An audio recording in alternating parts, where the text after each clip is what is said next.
오늘 이 새벽에 하나님께서 우리에게 주신 말씀은 이사야 28장, 29장 두 장의 말씀 가운데 이사야 28장 16절의 말씀입니다. 구약 성경 998쪽 이사야 28장 16절의 말씀입니다. 이사야 28장 16절, 이사야 28장 16절의 말씀 우리 함께 한 목소리로 읽도록 하겠습니다. 시작. 그러므로 주 여호와께서 이같이 이르시되 보라, 내가 한 돌을 시온에 두어 기초를 삼았노니 곧 시험한 돌이요 귀하고 견고한 기초돌이라. 그것을 믿는 이는 다급하게 되지 아니하리로다. 아멘.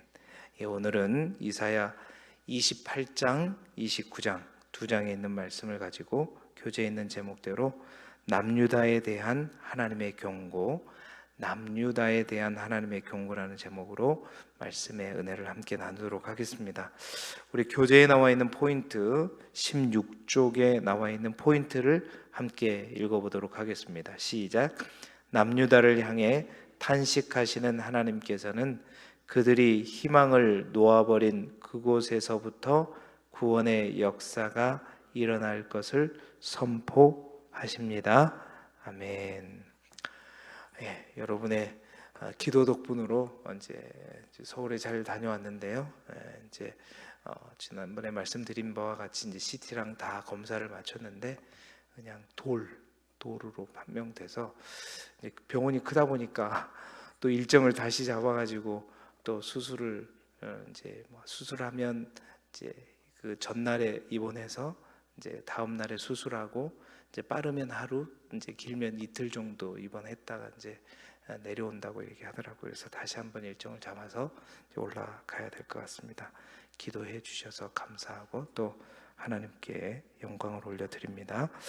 자, 남유다의 심판과 회복에 관한 메시지로부터 이제 이사야의 예언이 시작됐잖아요. 그래서 1장부터 12장까지는 남유다에 관한 심판과 이제 회복의 예언, 그리고 13장부터 23장까지는 이제 열방을 향해서 더 넓게 확장돼서 열방을 향한 심판이 예언됐었고, 24장부터 27장까지는 이제 열방을 넘어 온 우주를 향한 심판의 메시지에 대해서 이제 선포를 했는데, 1장부터 27장까지는 그러한 예언들이 이제 아하스 왕 때, 이제 아하스 왕을 중심으로 그 아하스 왕 때 선포되었던 이사야의 심판의 메시지라면, 이제 오늘부터 우리가 읽게 될 28장부터 39장까지 28장부터 39장까지는 히스기야를 배경으로 하는, 그러니까 히스기야 왕 때에 이사야가 선포했던 심판과 회복에 관한 메시지라고 볼 수 있습니다. 그래서 28장부터 이제 39장까지가 히스기야를 배경으로 하고 있고, 그래서 사실은 우리가 이제 28장부터 35장까지는 히스기야 때 이사야가 남유다를 향한 심판과 회복에 관한 메시지를 선포하고, 그다음에 36장부터 39장까지 나머지 이제 4장은 히스기야 시대 때 역사적인 사실. 그래서 그 내용은 열왕기 하에 있는 내용과 거의 똑같습니다. 똑같은 내용들이 이제 반복해서 이제 얘기되고 있는데, 사실은 히스기야 시대 때 남유다의 상황들을 어떤 성경보다도 가장 정확하고 많이 자세하게 영적으로 내면까지 잘 이제 보여주고 있는 성경이 바로 다른 곳이 아니라 이사야 성경입니다. 그러니까 우리가 지난번에 열왕기하 28장 12절까지 보고 왔는데, 28장 12절까지 보게 되면 아하스 왕 이후에 이제 그의 아들 히스기야가 왕에 오르게 되는데, 히스기야는 왕에 올라서 이제 종교 개혁을 일으키면서 정말 하나님 보시기에 이제 합당한 왕이었고, 또 반아수르 정책을 폈던 왕인데, 그가 아수르에게 반대하는 정책을 폈던 이유는 그가 하나님을 믿었기 때문이다. 이제 열왕기 하만 보게 되면 하나님을 향한 믿음 때문에 그가 아버지처럼 아수르를 이제 의지하지 않고 아수르를 반대하는 정책을 폈다라고 우리가 볼 수 있지만, 사실은 이제 그 내면에 있어서 이제 이 남유다의 상황이 히스기야 왕 때 어떻게 됐는지는 요 이사야의 말씀을 보게 되면 더 자세하게 나오죠. 그래서 오늘부터 우리가 보게 될 상황들을 보게 되면 히스기야 왕 시대에 히스기야 왕뿐만 아니라 또 지도자들 그리고 백성들이 어떠한 상황에 있었는지 우리는 그것들을 보게 되는 것입니다. 그래서 히스기야가 온전한 믿음으로 반아수르 정책을 폈던 것이 아님을 우리는 이제 차근차근 확인을 할 수 있는데요.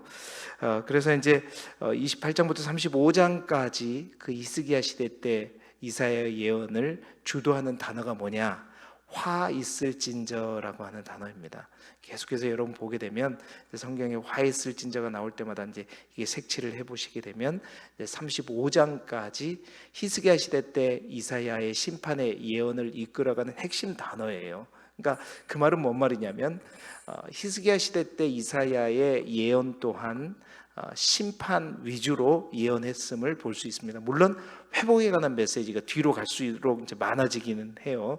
그러나 심판을 중심으로 예언했고, 오늘 우리가 보는 내용 또한 심판을 중심으로 예언하고 있음을 보게 됩니다. 그래서 오늘은 28장 29장의 말씀을 통해서 남유다에 주시는 심판의 메시지와 그 이유를 함께 살펴볼 텐데, 그 이유는 뭐냐면 열왕기하 28장 12절까지 히스기야가 그렇게 제대로 된 왕이다고 얘기하면서 28장 13절부터 바로 사네립이 침공을 하거든요.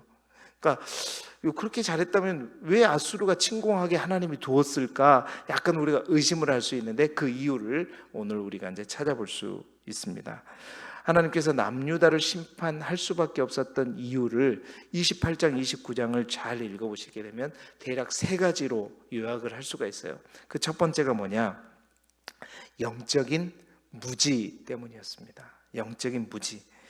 여러분, 남유다의 심판 이유의 중심에는 누가 있었냐면 바로 남유다의 이제 어떤 백성들보다는 남유다를 다스리는 종교 지도자들 및 정치 지도자들이 있었어요.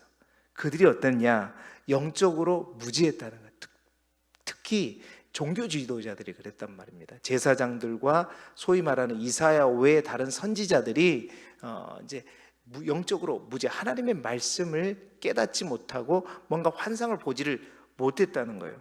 28장 9절 10절의 말씀을 우리가 보게 되면 남유다의 제사장들과 다른 선지자들이 타락해서 포도주와 독주로 비틀거리면서 환상을 잘 못 풀었다라고 이야기를 하고 있고요. 하나님께서 이사야를 통해서 그런 가운데 이사야를 통해서 말씀했음에도 불구하고 9절에 보면 그 제사장들과 다른 선지자들이 어떻게 얘기했냐면, 그가 누구에게, 이사야가 누구에게 뭘 가르친다는 것이냐, 뭐 우리가 젖을 금방 뗀 아이들 취급을 하느냐. 그러니까 그들이 그랬다는 거예요. 이사야가 자기를 향해서 그러면 안 된다, 제대로 해라 라고 말씀하니까 우리가 금방 젖을 뗀 아이들이냐, 왜 우리에게 그런 얘기를 가르치냐, 그러면서 이제 그 말씀을 하나님의 말씀으로 듣지 않았다는 거예요.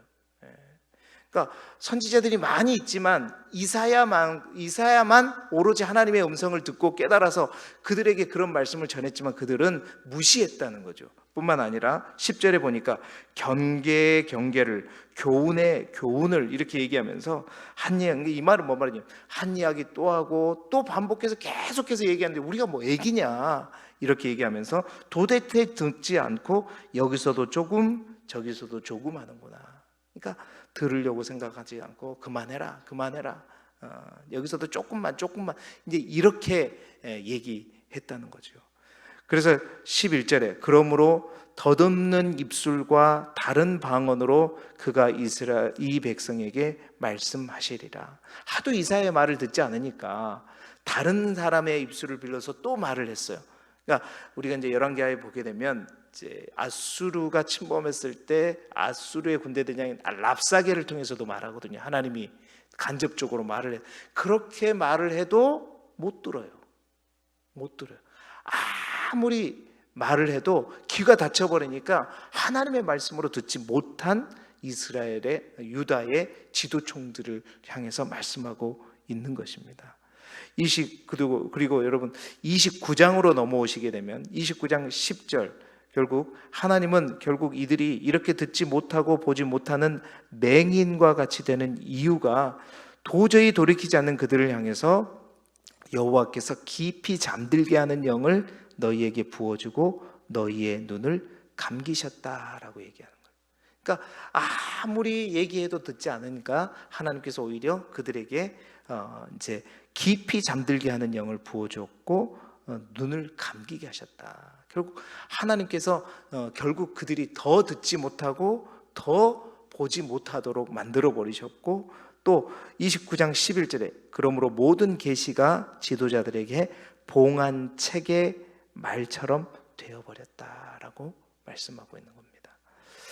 여러분, 우리가 로마서 10장 17절에 보면 믿음은 어디서부터 난다고 얘기했죠? 믿음은 들음에서부터 나고 들음은 그리스도의 말씀으로 말미암느니라 말했습니다. 그러니까 영적으로 우리의 신앙이 미성숙하고 어린아이에 머무는 것은 무엇 때문이냐? 하나님의 말씀이 말씀으로 들리지 않으면 그 책일 뿐이에요. 그냥 유익한 윤리적인 말씀일 뿐입니다. 이게 살아계신 하나님의 말씀으로 성경이 들리지 않으면 우리 영적으로 성숙할 수가 없어요. 그런데 남유다의 지도자들은 이런 어떤 영적으로 어린아이여서가 문제가 아니라 좀 다른 경우죠. 제사장들이요, 선지자들 누구보다도 하나님의 말씀을 잘합니다. 많이 들어요. 근데 그 말씀을 알고 있고 듣고 있고 가까이 있는데 그 말씀이 하나님의 말씀으로 들리지 않는다. 여러분, 이러한 상황들을, 이러한 어떤 이제 심각한 문제들을 학습 심리학에 보면 고원장애라고 얘기합니다. 고원장애가 어떤 말이냐면, 그러니까 어느 정도 학습이 이루어지게 되면 더 이상 학습의 효과가 올라가지 않는 이러한 단계, 이게 이제 고원장애라고 얘기하는데 여러 가지 이유가 있겠죠. 그런데 대표적인 이유가 지식에 대한 포만감. 그러니까 실제로 대부분의 어떤 사람들이 이런 장애에 해당되느냐? 목회자들, 그러니까 신학교 교수들, 소위 많이 배웠다고 하는 사람들, 그러니까 내가 성경 좀 안다라고 생각되어지는 사람들이 이런 고원장애에 해당. 우리가 아무리 진수성찬이 펼쳐져도 배가 부른 사람은 어떻게 해요? 먹고 싶어요? 징글징글해. 먹는 것 자체가 징글징글한 거죠. 그러니까 먹을 것이 땡기질 않는 이런 장애 마찬가지예요. 그러니까 실제로 뭘 많이 알아서 그런 사람도 있지만 대부분의 많은 사람들은 제대로 알지 못해요. 근데 내가 많이 알고 있다고 착각을 하는 거죠. 그래서 어떤 하나님의 말씀이 선포돼도 그 하나님의 말씀이 들려지질 않아요. 네. 왜? 내가 많이 알고 있다고 생각하니까. 특히나 이제 대부분 교회에서 이제 어떤 형태, 이제 쫓기 이제 직분도 있고 성경을 많이 읽고 있다는 분들이 그렇습니다. 사실 이 단 앞에 서게 되면 담임 목사나 전도사나 부목사나 교육전사나 다 뭐예요? 하나님의 말씀, 이 단위에 서 있는 만큼은 하나님의 말씀을 대언하는 주의 종으로, 하나님의 사자로 서 있는 것인데, 담임 목사님이 말씀을 선포하면 하나님의 말씀으로 들리고, 이제 신학교에 들어간 우리 교인들은 그러지 않을 거예요. 어떤 교육전사님들이 하게 되면 아이고 얼마나 잘하나 보자, 아이고 좀 말 좀 잘하네. 그러니까 그게 하나님의 말씀으로 들리지 않는 거예요. 이 영적인 고원장애자가 그래요. 그래서 하나님의 말씀을 평가하고 내가 저분 말씀 잘 전하네, 이런 정도로만 들리는. 그러니까 사실은 들을 귀가 있는 자이고 말씀이 귀가 열린 자들에게는 어떻게 해요?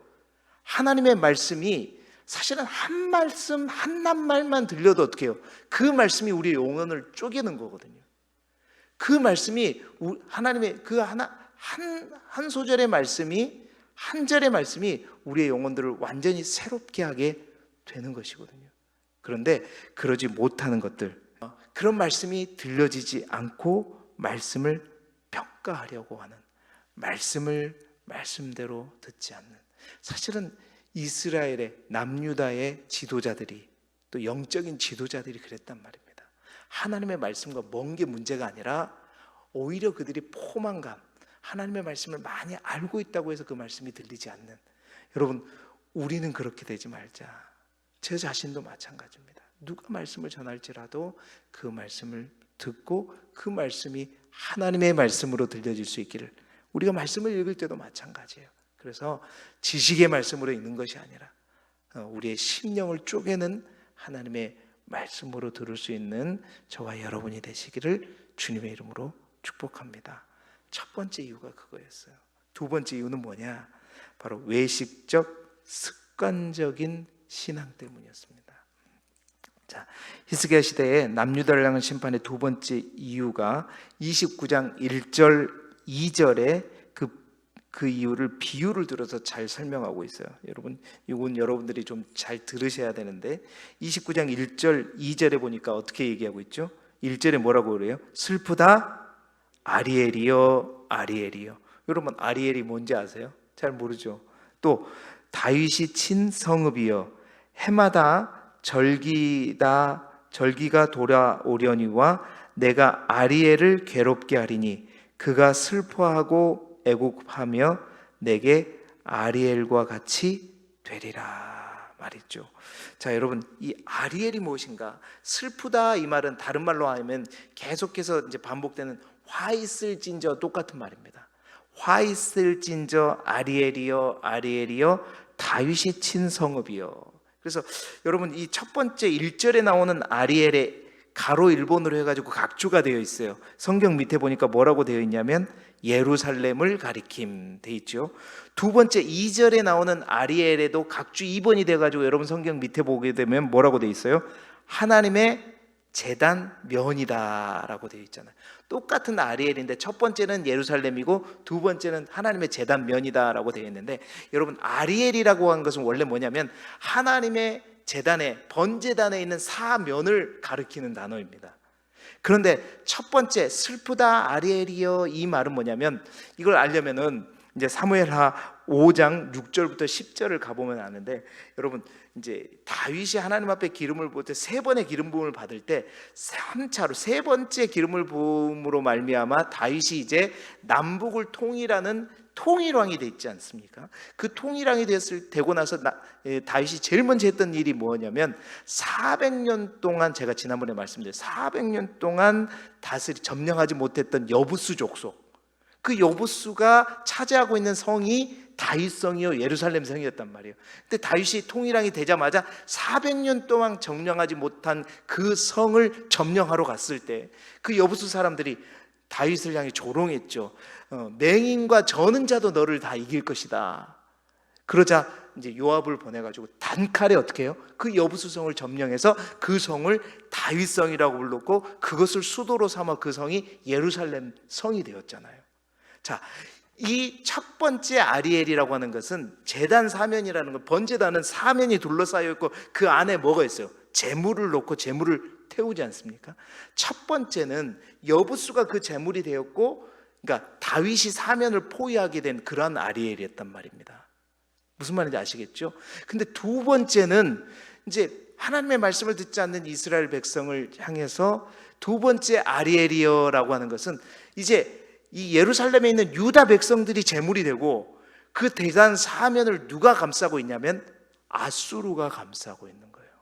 근데 왜 이것을 아리엘로 비유해서 설명했느냐? 그 이유 때문입니다. 왜? 그 이유가 해마다 절기가 돌아오려니와 1절에 29장 1절에 이 말이 뭐냐면, 해마다 때가 되고 시가 되면 이스라엘 백성들이 하나님의 전에 나와 번제단에 제물을 드리면서 하나님 앞에 예배를 드리고 제사를 드리지만 그 제사와 그 예배가 하나님 보시기에 어떻게 해요? 형식상이었고 외식적으로 중심이 없는 그런 예배를 날마다 드리다 보니 결국 옛날에는 여부수잭석을 태우는 아리엘과 같은 하나님의 번제단이 예루살렘 성이었는데 지금은 뭐예요? 아수르에서 오히려 태움을 당하게 되는, 그들이 태워져 버리게 되는, 멸망해 돼버리는 그러한 아리엘과 같은 이제 포위된 하나님의 백성이 되었다라는 것입니다. 그러니까 그 이유가 뭐냐? 형식적이고 습관적인 그들의 신앙 때문이었다. 여러분, 그것을 덧붙이는 말이 뭐냐면 29장 13절의 말씀입니다. 29장 13절에 보게 되면 뭐라 그래요? 주께서 이르시되 이 백성이 입으로는 뭐예요? 나를 가까이하며 입술로는 나를 공경하나 그들의 마음은 내게서 멀리 떠났나니 그들이 나를 경외함은 사람의 계명으로 가르침을 받았을 뿐이라. 입으로는 나를 가까이 하지만 마음이 멀리 떠나 있는 유다의 모습, 이게 유다를 심판하게 된 두 번째 이유라는 것입니다. 그러므로 29장 14절에 내가 이 백성 중에 기이한 일, 곧 기이하고 가장 기이한 일을 다시 행하리라 말씀하고 있죠. 여러분, 형식적이고 외식적인 신앙의 열심을 하나님께서 얼마나 싫어하는지를 다시 한번 말씀하고 있는 본문이라고 볼 수 있습니다. 옛날에는 정말로 난공불락과 같은 여부수를 하나님 앞에 중심을 다해서 예배드릴 때는 다 이겨내고 오히려 그것들을 태우는 우리의 믿음과 신앙이었다면, 어느 때부턴가 우리가 영적인 매너리즘에 빠져가지고 하나님 앞에 드리는 예배가 습관적이가 되고 중심이 없는 예배를 드리다 보면 결국 우리가 어떻게 해요? 그 재물과 같은 요소가 되었고 다른 어떤 장애물에 의해서 우리가 삼킴을 받게 되는 또 하나의 다른 아리엘이 되어버린다. 여러분, 우리의 믿음이 그러한 믿음이 되지 않기를 간절히 소망합니다. 여러분, 하나님께서 온 우주 만물을 창조하실 때 모든 동물이 다 나름대로의 의사소통 방법이 있죠. 뭐 개는 다 이런 거 하지만 자기들 간에는 다 의사소통 방법이 있어요. 뜻이 다 있는 거 아니겠습니까? 그런데요, 유독 인간만이 가진 특별한 능력이 있어요. 그 능력이 뭐냐? 마음에 없는 말을 마음에 있는 말처럼 할 수 있는 능력. 그 능력은 누구만 가졌어요? 하나님을 닮은 우리 인간만이 가진 능력이. 정말 안타까운 것은 그러한 능력이 있기 때문에 어떻게 보면 요즘은 인간과의 사람들과의 관계가 유지되는 것 같은 그런 느낌, 너무나도 안타깝죠. 그런데 여러분, 정말 이러한 능력이 인간에게 있지만, 그런데 마음에 있는 그대로를 정말로 매 순간 진실하게 고백해야지만 제대로 유지되는 관계가 있어요. 그 관계는 뭐냐? 바로 하나님과 우리와의 관계다. 그러니까 우리는 착각을 하죠. 내가 하나님 말씀을 많이 읽고 예배를 잘 참석하면 나와 하나님과의 관계는 정말 가깝고 좋은 것이라고 착각하지만, 아무리 이사야가 계속해서 선포하는 게 그거잖아요. 마당만 밟을 뿐이니라. 그러니까 아하스 왕 때도 그랬지만 히스기야 왕 때도 동일했단 말입니다. 항상 그들의 예배가, 그들의 중심이 하나님과의 마음의 거리는 가까워오지 않고 하나님의 지성소로 오지 않고 늘 마당만 밟는 뿐인 그러한 신앙, 형식적이고 외식적인 신앙, 역시 히스기야 왕 때도 마찬가지였단 말입니다. 여러분, 그러한 믿음이 이 시대는 어떨까? 우리의 신앙은 어떨까? 항상 주님 앞에 나와 있지만 중심은 하나님 앞에 없고 하나님의 말씀은 들리지 않고 그저 와서 도장만 찍는, 그러니까 제가 얘기했잖아요. 점의 신앙, 실선의 신앙이 되는데, 교회에서나 삶에서나 항상 이어지는 중심이 하나님 앞에 가 있는 그런 신앙이 돼야 되는데, 점만 찍고 가는 점선의 신앙이 되지 않기를 바랍니다. 여러분, 그래서 정말 나의 마음과 나의 입술은 이 아침에 여러분 스스로의 신앙을 고백하면서 얼마나 하나님과 가까이 있는가 점검하시면서 정말 진실한 고백으로 하나님과 깊은 관계를 또 유지하면서 나아가는 저와 여러분이 되기를 주님의 이름으로 축복합니다. 세 번째 심판의 이유가 뭐냐? 하나님을 무시하는 불신앙 때문입니다. 근본적으로 불신앙 때문이었다는 거예요. 여러분, 히스기야 때 하나님께서 정말 배신감을 느낀 게 뭐냐? 히스기야조차도 마찬가지였어요. 사실은 29장 15절의 말씀을 한번 보시게 되면 29장 15절에 자기의 계획을 여호와께 깊이 숨기려 하는 자들은 화 있을진저 얘기하면서 그들의 일을 어두운 데서 행하며 이르기를 누가 우리를 보랴 누가 우리를 알랴 하니. 그러니까 인간의 어리석임은 그래요. 아무도 없는 캄캄한 데서 은밀하게 뭔가를 하면 아무도 모르게, 쥐도새도 모르게 이걸 할 수 있을 거라고 생각해요. 근데 하나님이 말씀하시는 거예요. 그 어두운 데서 행하고 하나님께 그걸 숨기려고 해봐. 이게 어떻게 해요? 누가 우리를 보랴 누가 이것을 알랴 하지만 하나님은 다 안다 모른다? 다 알고 있다는 거예요. 아무리 감추려고 해도, 아무리 숨기려고 해도, 아무리 아닌 것처럼 하려고 해도 누구는 알아요? 하나님은 다 아신다. 하나님은 다 아신다. 히스기야뿐만 아니라 유다 지도자들이 그 어두운 데서 한 일이 뭐냐면, 우리는 열왕기 하만 보게 되면 히스기야가 믿음으로 아수르를 대적했구나 이렇게 생각하지만요, 히스기야뿐만 아니라 정치 지도자들이 했던 것이 뭐냐면 아수르가 아닌 뒤에서 누구와 공작을 했냐면 애굽을 의지했단 말입니다. 애굽과 비밀리에 조약을 맺었어요. 그래서 우리가 아수르를 대적할 때니 너희가 뒤에서 우리를 도와달라, 이러한 거 어두운 데서 은밀하게 맺은 조약. 사실은 드러내지는 않았지만 아수르를 대적하는 데서 하나님을 향한 믿음, 오직 하나님만을 의지하면서 그랬는데, 나중에는 히스기야가 이제 그걸 깨닫게 됐지만 처음에는 그러지 않았어요. 사실은 아수르를 의지했던 겁니다. 이거에 하나님 더 큰 배신감을 느꼈던 거예요. 유다를 향해서. 모를 줄 아냐, 우리는 모를 것이다 라고 너희들 하고 있지. 그런 그들을 향해 29장 6절에 너희의 패역함이 심하도다. 예수를 믿는다고 하지만, 하나님을 믿는다고 하지만 뒤에서는 세상 사람들과 똑같은 방법으로 다 하고 있다. 우리는 다른 사람 보기엔 저분 참 믿음 좋다라고 생각하지만 누구는 다 알아요? 하나님은 다 아신다. 정말 하나님을 향한 믿음을 가지고 그것을 통해서 역사하시는 하나님을 보려고 하는 건지, 아니면 그것보다 더 먼저 하나님보다 이것을 의지하면서 하나님의 은혜를 논하는 것인지, 사람들은 모르죠. 그러나 누구는 안다. 하나님은 다 아신다. 가장 하나님께서 그거에 패역함을, 그거에 대해서 하나님 더 배신감을 느낀다고 말씀하고 있는 것입니다.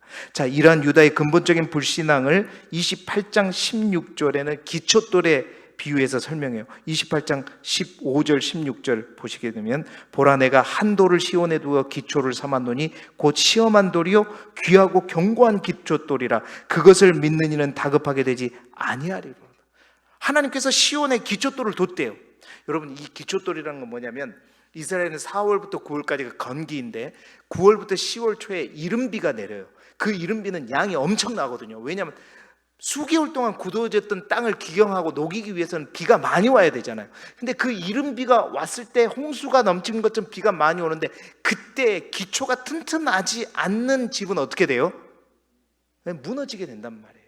그 기초돌이 굉장히 중요해요. 그 비유를 갖다가 우리 신약에서도 들잖아요. 강가에 지은 집처럼 이렇게 비유를 하게 되는데, 그러니까 그 기초돌을 바탕으로 집이 지어지지 않으면 다 그 물에 의해서 떠내려가고 무너지게 된단 말이에요. 하나님께서 이 시온이라고 하는 하나님의 예루살렘 성의 기초돌을 내가 시험 삼아 딱 뒀다. 이 유다 백성들이 이 기초돌을 근거로 삼아서 신앙의 집을 짓는지 안 짓는지, 그런데 그 기초돌을 의지했다 안 했다? 의지하지 않았다는 거예요. 그 14절에 28장 14절에 너희가 말하기를 우리는 사망과 언약하고 수월과 맹약하였은즉 넘치는 재앙이 밀려올지라도 괜찮다 생각했다. 사망과 언약하고 수월과 맹약했다는 것은, 사망과 수월은 이제 이스라엘 백성들 사람들이 생각하기에 죽으면 가고 죽은 사람이 있는 곳이 사망과 수월이에요.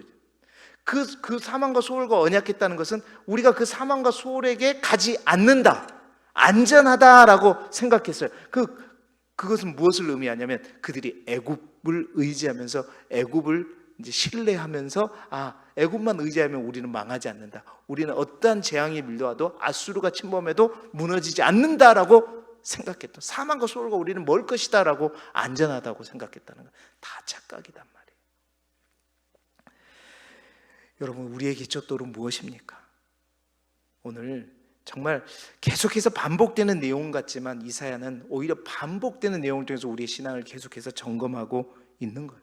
그 기초돌은 하나님의 말씀이요 하나님인 건데 정말 우리는 무엇에 기초돌을 두고 있는가? 세상이 인정하는 경제적, 사회적 이익을 창출하는 세상적인 지식과 세상적인 말을 우리는 기초돌을 삼고 있지는 않는가? 그러한 기초돌은 28장 20절에 뭐라고 하냐면 침상이 짧아서 몸을 펴지 못하며 이불이 좁아서 능히 몸을 싸지 못할 것이다. 그러니까 우리가 온전히 다리 쭉 펴고 누울 수 없는 침상일 거고 우리가 온전히 우리를 덮기에는 좁은 이불밖에 되지 않을 것이다.